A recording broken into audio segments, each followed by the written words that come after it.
வணக்கம். ஸ்ரீ சிவசூர்யா ஜோதிட வித்யாலயம் வழங்கும் காலச்சக்கரம். நான் சிவசூர்யா செந்தில்குமார், கோவில் நகரம், கும்பகோணத்திலிருந்து.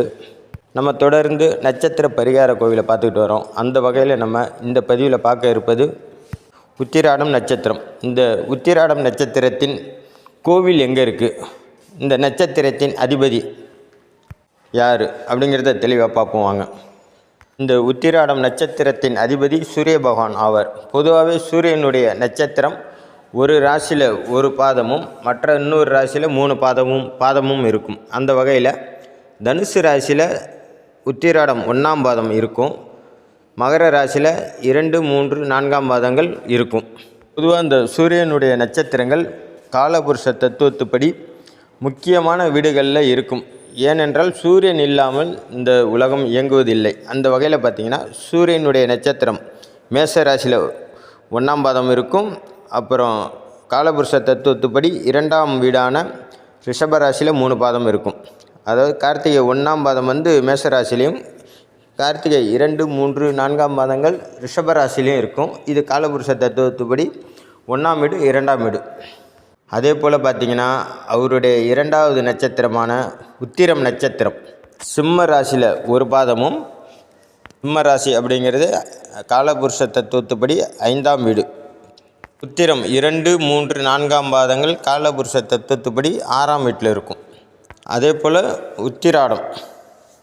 உத்திராடம் நட்சத்திரத்தின் முதல் பாதம் காலபுருஷ தத்துவத்துப்படி தனுசு ராசியில் 9ஆம் வீடு. காலபுருஷ தத்துவத்துப்படி தனுசு ராசி 9ஆம் வீடு. 9ஆம் வீட்டில் ஒரு பாதமும், காலபுருஷ தத்துவத்துப்படி 10ஆம் வீட்டில் 3 பாதமும், அதாவது 2, 3, 4ஆம் பாதங்களும் மகர ராசி மண்டலத்தில் இருக்கும்.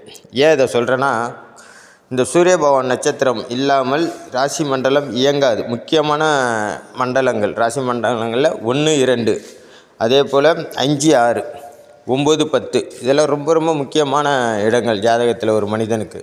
ஆகையினால அவருடைய நட்சத்திரங்கள் இந்த இடத்துலலாம் இருக்கும் அப்படிங்கிறத நீங்கள் கவனிச்சுக்கோங்க.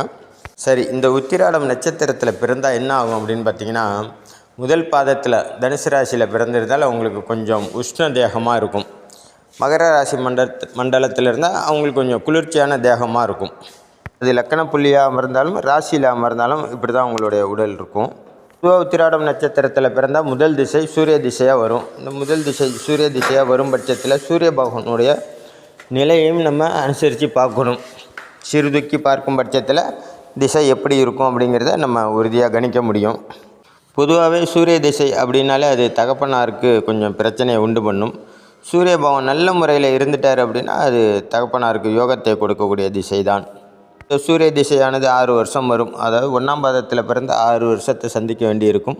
2ஆம் பாதத்தில் பிறந்தால் 4.5 வருஷத்தையும், 3ஆம் பாதத்தில் பிறந்தால் 3 வருஷத்தையும், 4ஆம் பாதத்தில் பிறந்தால் 1.5 வருஷத்தையும் சந்திக்க வேண்டியிருக்கும்.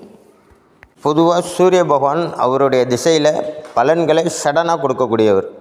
உடனே அதுக்கான பலனை கொடுக்கக்கூடிய கிரகம் சூரிய பகவான்.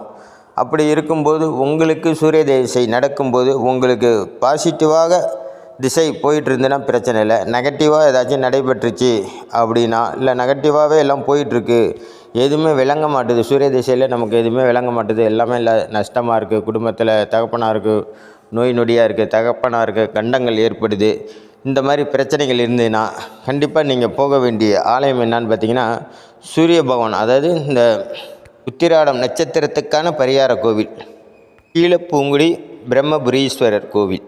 இந்த கோவில் சிவகங்கை மாவட்டத்தில் இருக்குது. இந்த கோயிலுக்கு உத்திராடம் நட்சத்திரமும் ஞாயிற்றுக்கிழமையும் வர்ற நாளை தேர்ந்தெடுத்து நீங்கள் இந்த கோயிலுக்கு போயிட்டு உங்கள் பேரில் அர்ச்சனை பண்ணிவிட்டு வாங்க. சிவபெருமானுக்கு வில்வ இலையால் அர்ச்சனை பண்ணுங்க. அதே போல் சிவபெருமானுக்கு ஒரு மாலை வாங்கி போட்டு சிவபெருமானுக்கும் அம்பாளுக்கும் உங்கள் பேரில் அர்ச்சனை பண்ணிவிட்டு கோவிலை ஒரு 11 முறை வலம் வந்து முறையாய் கோவிலை சுற்றி உங்களால் முடிந்த தான தர்மங்களை செஞ்சுட்டு வாங்க. கண்டிப்பாக உங்களுக்கான தோஷம் நிவர்த்தி ஆகும். அதான் நட்சத்திரத்தினால் ஏற்படக்கூடிய தோஷங்கள் நிவர்த்தி ஆகும்.